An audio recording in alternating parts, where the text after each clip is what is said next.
ကဲညီကိုတွေအားလုံးပဲမင်္ဂလာပါFootball Mu TV ကနေပြီးတော့ညီကိုတွေအားလုံးကိုပြန်လည်ပြီးတော့ကြိုဆိုပါတယ်ဒီ season လေးကတော့ကျွန်တော်တို့ Football Mu TV ရဲ့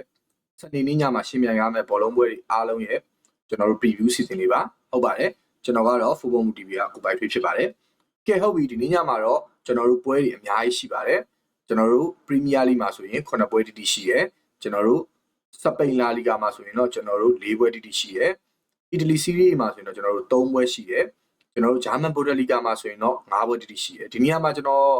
ပြင်သစ်လီဂူပွဲတွေတော့ကျွန်တော်ထည့်မပြောတော့ဘူးဗျာနော်စနေနေ့ဖြစ်တဲ့အတွက်ပွဲတင်နေတယ်အရင်များတဲ့အတွက်အဲ့ဒီ list လေးကိုကျွန်တော်ကြော်လိုက်ပါမယ်နော်ဟုတ်ပြီဗျာကျွန်တော်တို့အဲ့ထဲကနေမှကျွန်တော်တို့တပွဲကောင်းလဲရွေးမယ်နောက်ပြီးတော့ကျွန်တော်တို့တခြားပွဲတွေကိုလည်းပေါ့ပါလိမ့်နဲ့ညီကိုတွေနဲ့အတူတူကျွန်တော်တို့ခံမှန်းကြည့်တယ်ပါနော်ဖြစ်နိုင်ကြရလက်လေးဟုတ်ပြီကျွန်တော်တို့ပထမဆုံးပွဲကတော့6နိုင်မှာကန်မဲ့ Premier League က Brentford နဲ့ Manchester United နဲ့ပွဲပေါ့နော်ဟုတ်ပြီ Manchester United နဲ့ပွဲကတော့ကျွန်တော်ဗီဒီယိုလေးတက်တင်ပေးထားရှိပါတယ်မကြည့်ရသေးတဲ့ညီကိုတွေလည်းအဲ့မှာတွားကြည့်လို့ရပါတယ်အဲ့ပွဲကိုကျွန်တော်အသေးစိတ်လေးရှင်းပြထားတာရှိပါတယ်ကဲဟုတ်ပြီကျွန်တော်တို့အဲ့ဒါဆိုရင်ကျွန်တော်တို့ပထမဆုံးManchester United ပွဲပြီးနောက်ထပ်ပွဲကကျွန်တော် Chelsea နဲ့ Brentford နဲ့ပွဲပေါ့နော်Chelsea နဲ့ Brentford နဲ့ပွဲမှာတော့ Chelsea ကတော့အရင်ဘက်ကမှရှုံးပွဲတစ်ပွဲစတင်ပြီးတော့ကြုံတွေ့တယ်အဲ့ဒါလည်းကျွန်တော် Manchester United ကသူတို့ကိုအရှုံးဆိုတာဘာလဲဆိုတော့သိအောင်ပြလိုက်တဲ့ပွဲလေးဖြစ်ပါတယ်ဟုတ်ပြီကျွန်တော်တို့အဲ့ဒါဆိုရင် Brighton နဲ့Chelsea နဲ့ပွဲလေးပေါ့နော်ပွဲကောင်းလေးပဲဗျအဲ့ပွဲကလည်းနော်ဟုတ်ပြီ Brighton ကလည်းထင်တယ်လို့တော့မဟုတ်ပါဘူးညီကိုတို့နော်ဒီနှစ်မှာတော့သူတို့လည်းနည်းနည်းလေးအခြေအနေရင်းရနေတယ်တပွဲပဲနိုင်ထားတယ်နှစ်ပွဲသေးကြတယ်နှစ်ပွဲရှုံးထားတယ်ပေါ့နော်ကဲအဲ့ပွဲလေးမှာဆိုရင်လည်းကျွန်တော်တို့ထိတိုက်တွေ့ဆုံမှုမှာဆိုရင်တော့ Chelsea က17ကြိမ်ထိနိုင်ထားတယ်9ကြိမ်သေးကြတယ်9ကြိမ်ရှုံးနေဗျ9ကြိမ်Brighton ပြန်နိုင်တယ်ပေါ့နော် Chelsea က9ကြိမ်ရှုံးနေကဲဟုတ်ပြီအဲ့ပွဲကြေးဖွင့်ထားတဲ့ဘူကီကြေးလေးကိုကြည့်မယ်နော်ဒီနေရာမှာတစ်ချက်ပြောချင်တာကညီကိုလေးကျွန်တော်ကဒီကျွန်တော်ဗီဒီယိုလုပ်နေတဲ့အချိန်မှာလုပ်တဲ့ကြေးဖြစ်ပါတယ်နီးလာရင်တော့ကြေးတွေကတော့ပုံမှန်တိုင်းတတ်မှတ်ထဲမရှိပါဘူးဗျပြောင်းလဲနိုင်ပါတယ်အဲ့တော့ခါကျတော့ကြေးလေးတွေကြေးပြောင်းလေးတွေကျွန်တော်ပြောတဲ့ကြေးလေးတွေကမှားနေတယ်ပါဖြစ်နေမှာဆိုလို့ပါနော်ကျွန်တော်ခုဗီဒီယိုလုပ်တဲ့အချိန်မှာဘူကီတွေဖွင့်ထားတဲ့ကြေးလေးပေါ့နော်ဒါလေးကတော့နော်ကဲဟုတ်ပြီကျွန်တော်တို့ဘူကီတွေဖွင့်ထားတဲ့ကြေးလေးကိုကျွန်တော်တို့တစ်ချက်ကြည့်ကြည့်အောင် Chelsea နဲ့ကျွန်တော်တို့ဟိုBrighton နဲ့ပွဲလေးပေါ့နော်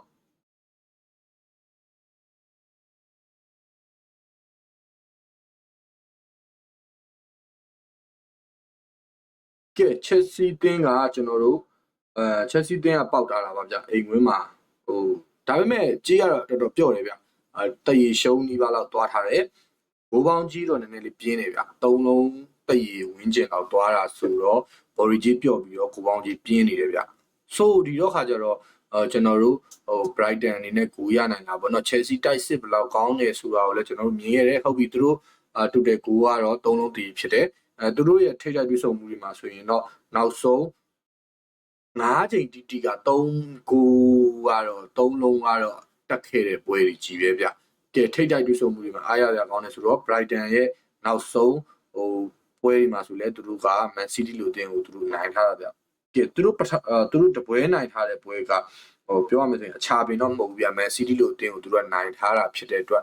ပြောချင်တာကBrighton အနေနဲ့အသင်းကြီးနဲ့တွေ့ရင်ဒုက္ခပေးလေးရှိတယ်ဆိုတဲ့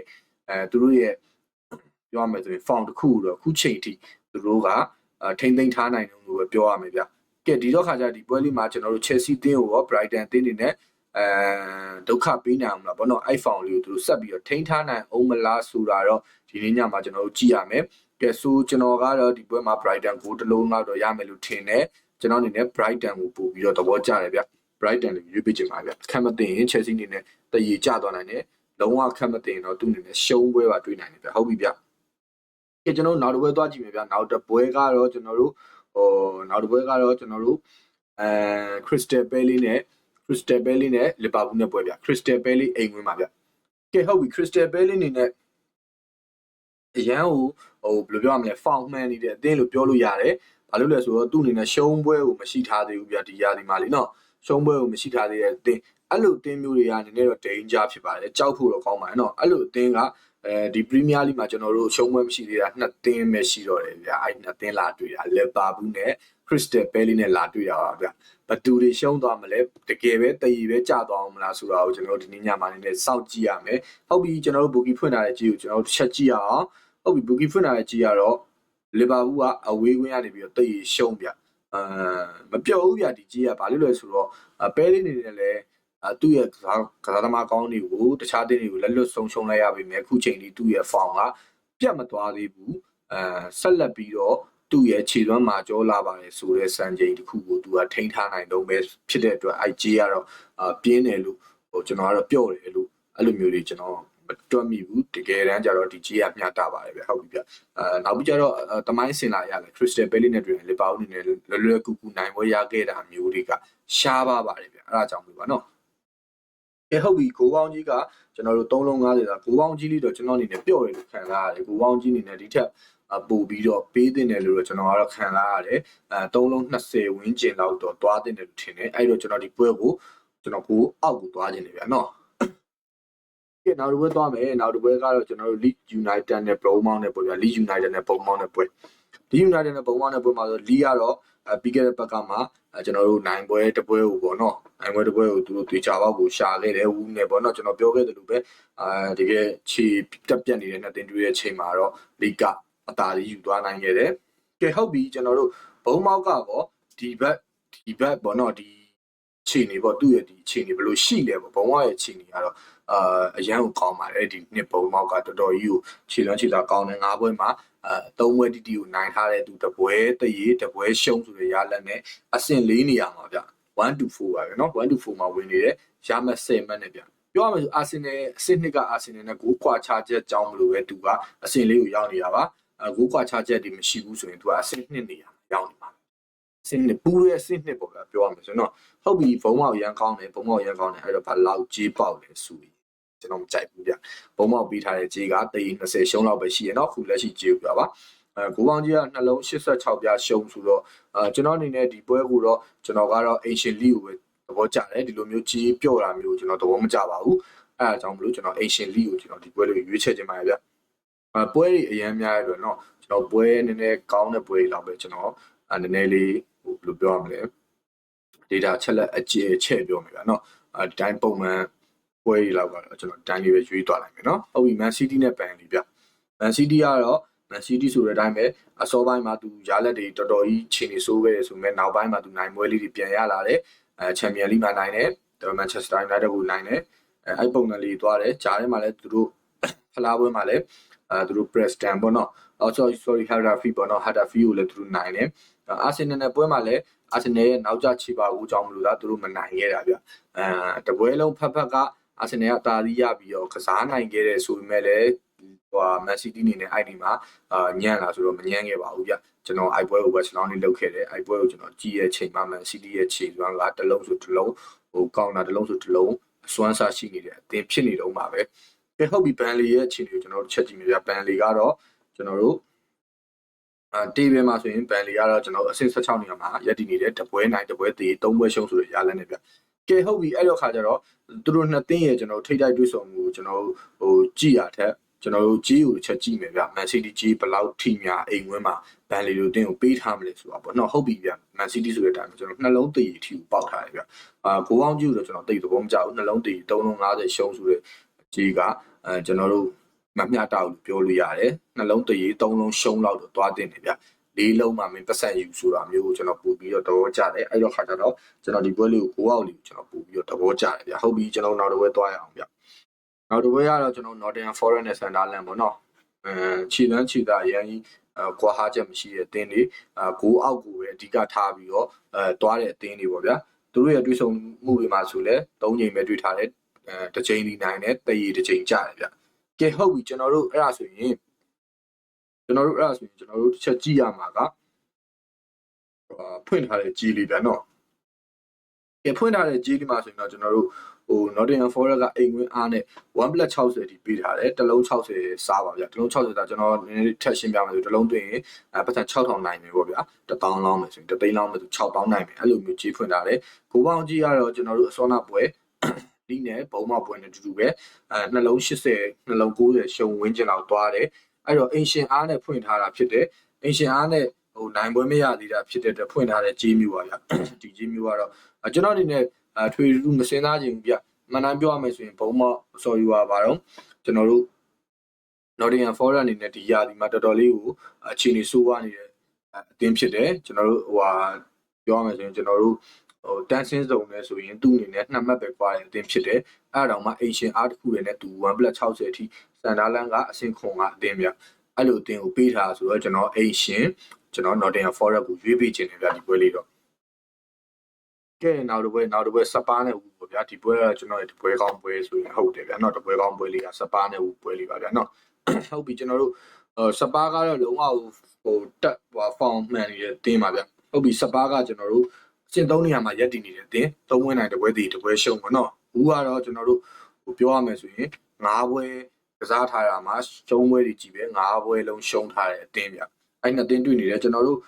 တစ်ချက်ကြည့်မယ်ဆိုရင်တော့ကျွန်တော်တို့စပါးကနေပြီးတော့ဟို1 plus sorry 1 minus 80ပေါ့နော် sorry 1 minus 20ပြောတာနော်1 minus 20ပေါက်ထားတယ်3လုံး40 3လုံး40စားဗျာနော်3လုံး40 1 minus 20ဆိုတဲ့ကြီးကကျွန်တော်အနေနဲ့ပြောရမယ်ဆိုရင်စပါးအနေနဲ့ဒီလောက်ကြီးထီဟိုဖြစ်ထားတဲ့အတင်းကိုအိမ်ကွင်းကြီးမှာ1 plus 50လောက်ထီတော့ပေးတင်တယ်လို့ကျွန်တော်တော့ခံစားရတယ်ဟိုတစ်လုံးသွင်းရင်တော့မှအရင်မရှုံးတဲ့အနေထားမှာစပါးဟိုပဲအကုန်လုံးကပြုံလာမဲ့အနေထားကြီးကိုကျွန်တော်ကတော့ခံစားမိတယ်ဗျဒီပွဲတော့ကျွန်တော်စပါးလွယ်လွယ်ကူကူနိုင်မယ်လို့တော့မထင်ဘူးဟိုကျွန်တော်အနေနဲ့စွန့်စားပြီးတော့ကျွန်တော်ရဲ့တပွဲကောင်းကိုကျွန်တော်ဝုကိုပေးခြင်းတယ်ဗျလုံးဝနိုင်ပွဲမရသေးဘူးလုံးဝမှာကိုနိုင်ပွဲမရသေးဘူးလုံးဝမှာ9ပွဲလုံးတိတ်တောင်မရှိထားတဲ့အသင်းဗျာ9ပွဲလုံးရှုံးထားတဲ့အသင်းကိုကျွန်တော်တပွဲကောင်းအနေနဲ့စွန့်စားပြီးပေးခြင်းပါဗျာဒီနေ့မှာတော့ကဲဟုတ်ပြီကျွန်တော်နောက်တစ်ပွဲတစ်ချက်သွားကြည့်မယ်နောက်တစ်ပွဲတစ်ချက်သွားကြည့်မယ်ဆိုရင်ကျွန်တော်တို့နောက်တစ်ပွဲတစ်ချက်သွားကြည့်မယ်ဆိုရင်ကျွန်တော်တို့စပိန်လာလီဂါဘက်ကိုလှည့်ရမှာဗျာစပိန်လာလီဂါပထမဆုံးပွဲလေးကတော့ကျွန်တော်6နိုင်ပွဲပေါ့ဗျာအဲ့ပွဲတော့ကျွန်တော်ကြော်လိုက်မယ်နော် Manchester United ပွဲလာမှနဲ့အချိန်နဲ့ကတ်နေတာဖြစ်တဲ့အတွက်ကျွန်တော်အဲ့ပွဲကိုစဉ်းစားတော့ဘူးEtico နဲ့ကျွန်တော်တို့ Real Madrid ပွဲလေးကိုကျွန်တော်ရွေးမယ် Etico နဲ့ Real Madrid ဆိုတော့မိတ်ဆွေနဲ့စိမ့်မှာမဟုတ် Champions League Final မှာလည်းခဏခဏတွေ့တယ်သူတို့နဲ့တင်းတွေ့တိုင်းလည်းအရန်ကိုကြည်ရကောင်းတယ်အများကြီးဆိုင်တယ်ပေါ့ဗျာပြောရမှာဆိုရင်တော့ပွဲအရန်ကောင်းတယ်ပေါ့ဗျာသူတို့နှစ်တင်းတွေ့တဲ့အချိန်တိုင်းမှာပွဲကောင်းတယ်ပွဲအရန်မြိုင်တယ်ပွဲအရန်မြိုင်တယ်နှစ်တင်းတွေ့နေတာဗျာခုကကဲဟုတ်ပြီကျွန်တော်တို့ဟိုထိတ်တိုက်တွေ့ဆုံမှုတွေမှာဆိုရင်တော့အများကြီးတွေ့ဘူးတယ် Etico က14ချိန်ထိနိုင်ထားတယ်18ချိန်တည်ကြတယ် Real Madrid က22ချိန်ပြန်နိုင်တယ်ဗျကဲကျွန်တော်ဖွင့်တဲ့ကြီးလေးကိုပဲကျွန်တော်တစ်ချက်ကြည့်အောင်ဗျဖွင့်တဲ့ကြီးလေးကတော့ Real Madrid ကအဝေးဝင်းကနေပြီးတော့3လုံး sorry ပါတော့တေး38ပြား40ဝန်းကျင်လောက်ပေါက်တယ်ဗျအဝေးဝင်းကနေလာပေါက်တာဗျနော်ဟုတ်ပြီကျွန်တော်တို့ကိုပေါင်းကြီးကတော့3လုံး40စားဗျ3လုံး40စားဆိုတော့ဘယ်လိုပဲနေနေဗျာဒီနှစ်သင်းတွေးတဲ့အချိန်တွေမှာတော့ဒီနှစ်သင်းတွေးတဲ့အချိန်မှာတော့ကျွန်တော်ဘိုးတွေတွင်းတာကိုကျွန်တော်မြင်ရမယ်လို့ထင်တယ်အဲ့တော့ကျွန်တော်ဒီပွဲလေးကိုကျွန်တော်ဘိုးဘော်လေးရွေးပေးခြင်းတယ်ဗျအဲ့လိုနော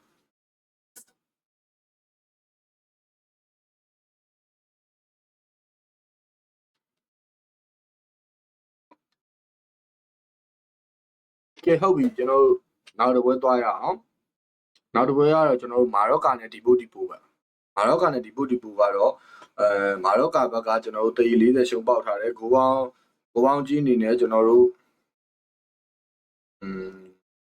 နှလုံးတည်ဝင်းကျင်တော့ပဲသွားတယ်ဗျနှလုံးတည်ဝင်းကျင်ဆိုတာလည်းအလာဘက်ရဲ့ပုံစံကြောင်းမလို့ပဲဗျအလာဘက်ကကိုတိတ်တွင်းလေးတွင်းထားရှိရဲ့အတင်းမဟုတ်လို့ဗျအဲ့တော့ခါကျတော့အရင်ဘက်မှာလည်းကျွန်တော်တို့ဘိုးပေါ်ခဲ့တယ်ဗျဒီပွဲရဗျနော်အဲ့တော့ခါကျတော့ကျွန်တော်အနေနဲ့ကျွန်တော်ပြောရမယ်ဆိုရင်ကျွန်တော်ဒီပွဲကိုကျွန်တော်9အောက်လေးတွားခြင်းတယ်ဗျအလာဘက်နဲ့မာရော့ကာနဲ့ပွဲလေးကိုကျွန်တော်9အောက်လေးရွေးပေးခြင်းတယ်ကဲဟုတ်ပြီကျွန်တော်ဗီလာရဲနဲ့ကျွန်တော်တို့ဗီလာရဲနဲ့ကျွန်တော်တို့ဗီဗာကိုပေါ့နော်ဗီလာရဲနဲ့ဗီဗာကိုပွဲလေးကိုကျွန်တော်တို့ချက်သွားမယ်ဗီလာရဲနဲ့ဗီဗာကိုကလည်းအမြဲတမ်းတွေ့နေကြသေးတယ်နော်မိတ်ဆွေတွေနဲ့စိမ့်မှာမဟုတ်ဘူးကဲဟုတ်ပြီကျွန်တော်တို့ပေါက်ထားတဲ့ကြီးလေးကိုပဲကျွန်တော်တို့ချက်သွားကြည့်မယ်ဆိုရင်ဗီလာရဲကအိမ်ရှင်အားနဲ့83များပေးထားတယ်နှလုံး90ရှုံးကျွန်တော်ကတော့ဒီပွဲမှာကျွန်တော်ရဲ့ personality ကြီးပြောရမယ်ဆိုရင်တော့ဗီဗာအိုအနေနဲ့ကြီးပဲဖြစ်ဖြစ်အသင်းပဲဖြစ်ဖြစ်နိုင်နေပြီလို့ထင်တယ်နိုင်လဲနိုင်နေပြီသူမှလုံးရီကန်ရရှိတဲ့ကစားသမားတွေရှိရဲ့နဲ့သူဒီလောက်ကြီးဒီဖောင်ပြက်နေတာနေပြအောင်များသူတို့ဟိုဘယ်လိုပြောမလဲနေပြထွက်အောင်များသူတို့တမင်လုံနေသလားတော့အောင်းမရတယ်ဗျာပြောရမယ်ဆိုရင် အဲ့ဒါဒီပွဲကိုကျွန်တော်ကတော့ဟိုဒီပြလည်း PR တစ်ခုအောက်ကနေပြီးတော့ဟိုရုံထွက်ဖို့တစ်ခုတော့သူတို့လောက်လာလိမ့်မယ်လို့ထင်တယ်ဗျာဒီပြပေါင်တစ်ခုတော့သူဒီပွဲမှာတော့တစ်ခုထူကြတာတစ်ခုတည်လာလိမ့်မယ်လို့ကျွန်တော်ခံစားမိတယ်တည်ရင်လည်းတော့ကြနိုင်တယ်လို့ကျွန်တော်ထင်တယ်ဗျအဲ့တော့ခါကျတော့ကျွန်တော်ဒီပွဲလေးကိုPRကိုကျွန်တော်ရွေးပေးခြင်းတယ်ဗျဟုတ်ပြီဗျကဲကျွန်တော်တို့အဲ့ဆိုရင်အီတလီစီးရီးပဲလှည့်ကြည့်အောင်အီတလီစီးရီးကတော့ကျွန်တော်3ပွဲလောက်ပဲရှိပြီနော်3ပွဲပဲရှိရပါညီကိုတို့3ပွဲပဲရှိရကျွန်တော်ကိုမုံနဲ့ကျွန်တော်တို့အဲ့ပွဲကိုတော့9နာရီပွဲကိုကျွန်တော်ကြော်လိုက်မယ်ဗျာနော်ကျွန်တော်ဂျူဗင်နဲ့အက်တလန်နာပွဲလေးပြောမယ်နော်ဂျူဗင်နဲ့အက်တလန်နာပွဲလေးပဲကျွန်တော်ပြောမယ်ဟုတ်ပြီကျွန်တော်ဂျူဗင်တက်ကအိမ်ငွေးရနေပြီးတော့1+9တဲ့တိတ်ရှုံးနေပါပဲဗျာတိတ်ဆိုရင်တော့ရှုံးမယ်ဆိုတဲ့ပုံစံမျိုးပဲပေါက်ထားတယ်ကိုပေါင်းကြီးကတော့နှလုံး80ရှုံးကိုပေါင်းကြီးနှလုံး80ရှုံးဆိုတာကကျွန်တော်သူတို့နှစ်ယောက်ရဲ့ head to head ကိုကျွန်တော်တို့ချက်ကြည့်မှရမှာဗျအဲ့ပွဲကကျတော့ head to head မှာတော့သူတို့နောက်ပိုင်းပွဲတွေမှာတော့သူတို့ခိုးဦးတွေပေါ်ကြတယ်ပေါ့နော်သူတို့3လုံးတွေရောက်ခဲ့ကြတယ်ဆိုပေမဲ့လည်းဂျူဘင်ကပြီးခဲ့တဲ့ဘက်မှာတော့သူတို့နည်းနည်းလေး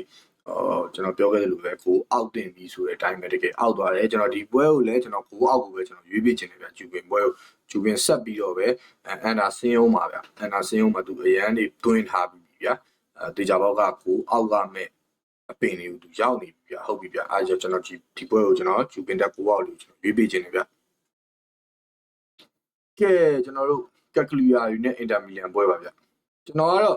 ကက်ကလီယာယူနဲ့အင်တာမီလန်ပွဲကက်ကလီယာတွေကတော့အဆင့်ခွန်နေအောင်ပေါ့နော်အင်တာကတော့တော်တော်လေးအခြေအနေနည်းနည်းလေးရင်းရနေလို့ပြောတယ်သူရင်းရနေဆိုမှလည်းကျွန်တော်သူရှုံးခဲ့တာဂျူပင်တက်လို့တင်မျိုးတွေသူရှုံးခဲ့တာဗျအရန်ကြီးတော့သူပြောလို့လည်းမရဘူးအဝေးဝင်းကနေပြီးတော့အင်တာမီလန်ကတလုံးတရီထီကိုကြေးကြောပေးထားတယ်ကြေးပြင်းတဲ့အနေထားဗျဘိုးပေါင်းကြီးကတော့3လုံး80သားလောက်ထိပေါက်ထားတယ်ဗျဒီလိုပွဲမျိုးတွေကတော့မိတ်ဆွေနေနဲ့ risk များတယ်သူတို့ရဲ့ထိတ်တိုက်တွေ့ဆုံမှုမှာဆိုရင်တော့လုံးဝအသာစီးရထားတာကတော့အင်တာမီလန်ဗျာနော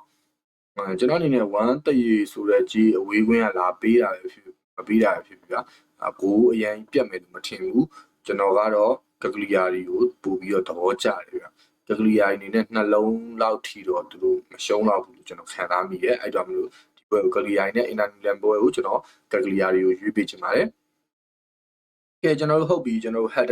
header Hay နဲ့ Osban နဲ့ပွဲလေးလာပြီ header Hay နဲ့ Osban နဲ့ကျွန်တော်တို့ဟိုအောင်ရောက်သွားပြီเนาะ sorry German Bundesliga ကိုကျွန်တော်တို့ရောက်သွားပြီကဲသူတို့နေရာရဲ့ပေါက်ကြီးကတော့ကျွန်တော်တို့ header Hay ကနေပြီးတော့sorry ကွာကျွန်တော် Osberg ကနေဝေးဝင်ကနေဆက်လေးပါ Osberg ကအရင်ဘက်ကနေကောင်းတယ်နော်ကျွန်တော်ပြီးခဲ့ရတယ်ရခဲ့တယ်ပါနော